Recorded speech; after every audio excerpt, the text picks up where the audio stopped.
Good morning student. BEd second year में Hindi section के अंतर्गत हम मूल्यांकन का अध्ययन कर रहे थे। मूल्यांकन के अंतर्गत हमने हमारा जो टॉपिक था जो निदानात्मक मूल्यांकन के बारे में हम चर्चा कर रहे थे। आज का हमारा टॉपिक है निदानात्मक मूल्यांकन की विधियाँ। निदानात्मक मूल्यांकन की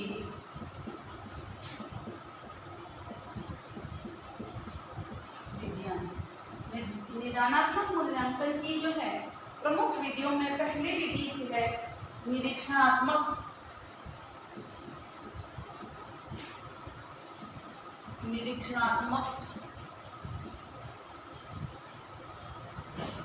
तथा आत्मनिरीक्षण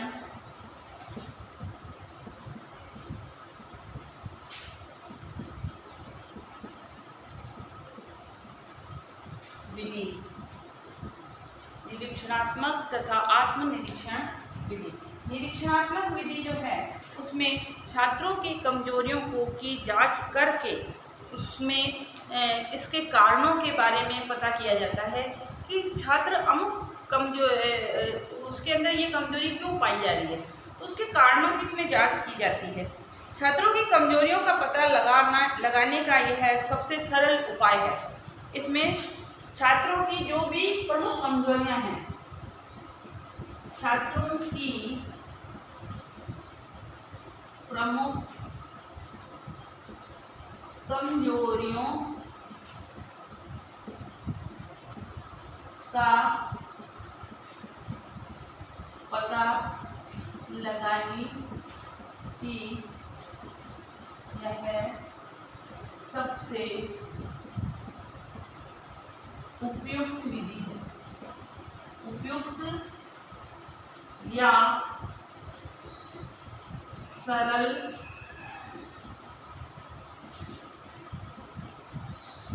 विधि है कि इससे छात्र की कमजोरी के बारे में जानकारी हासिल होती है।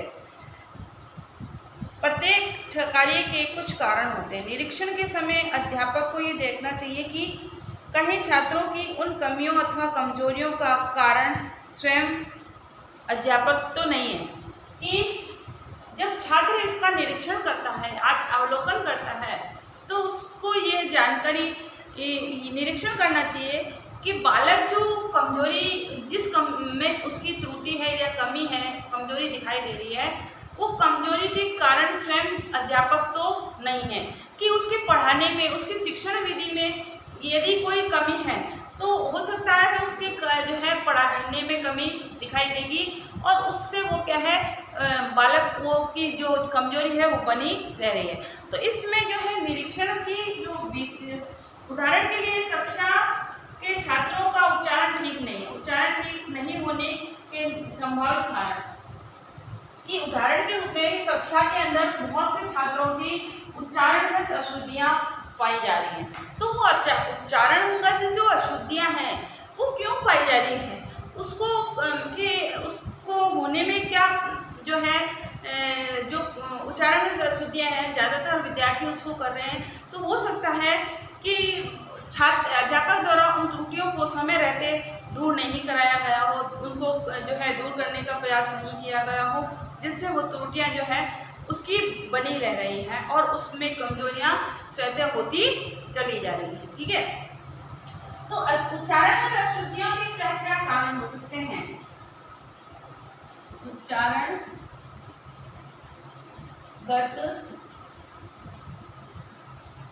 अशुद्धियों के कारण कि उच्चारणगत अशुद्धियों के प्रमुख कारण क्या क्या हैं? पहला है छात्रों को अशुद्ध उच्चारण का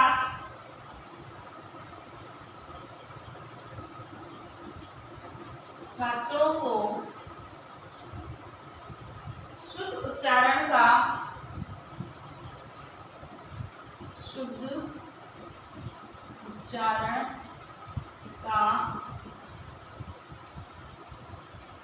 ज्ञान ही नहीं होना। दूसरा है अध्यापक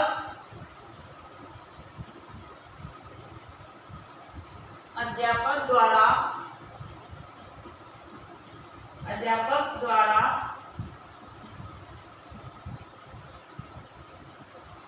अशुद्ध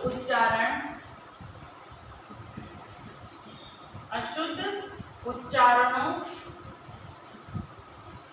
की ओर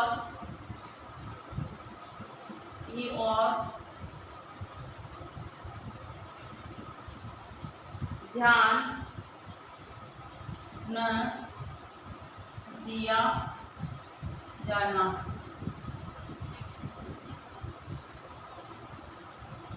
तीसरा है स्वयं अध्यापक का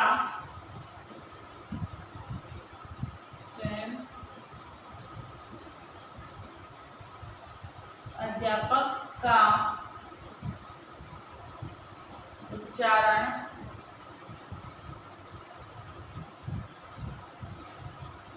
शुद्ध ना होना।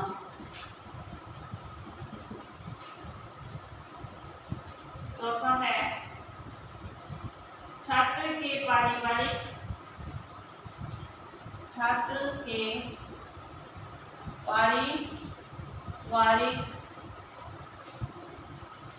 वातावरण का प्रभाव होना। और पांचवा है छात्रों को शुद्ध उच्चारण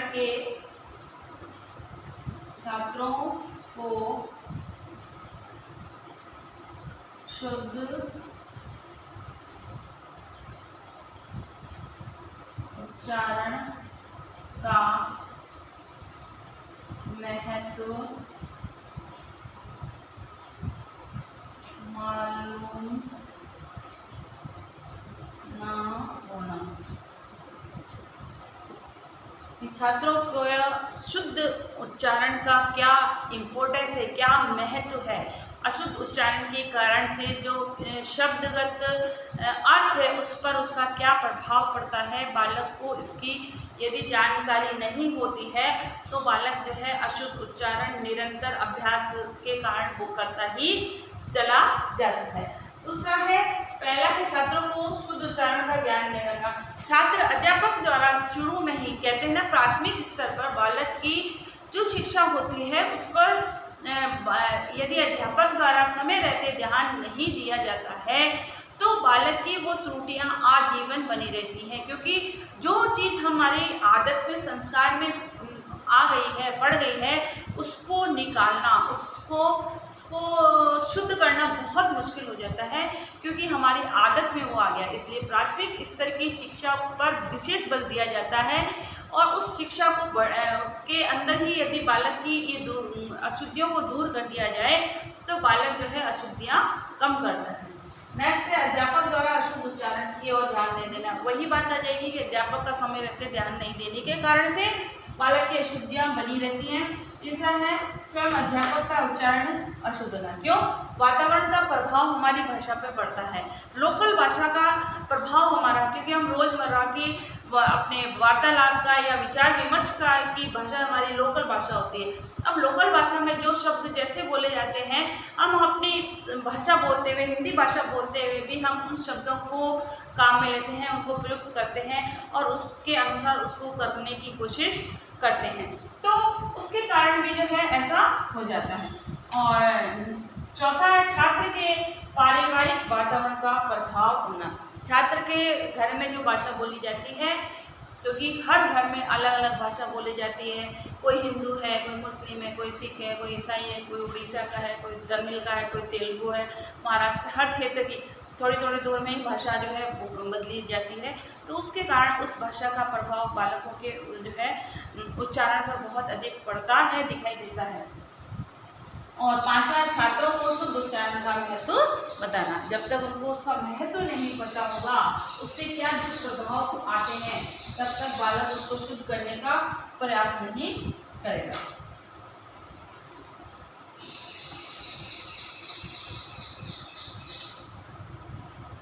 क्वेश्चन लिखिए गृह कार्य का। अशुद्ध उच्चारण के प्रमुख कारण बताइए। साथ ही घर में रहिए, सुरक्षित रहिए, जब भी घर से बाहर निकले मास्क लगाकर निकले। Okay, thank you.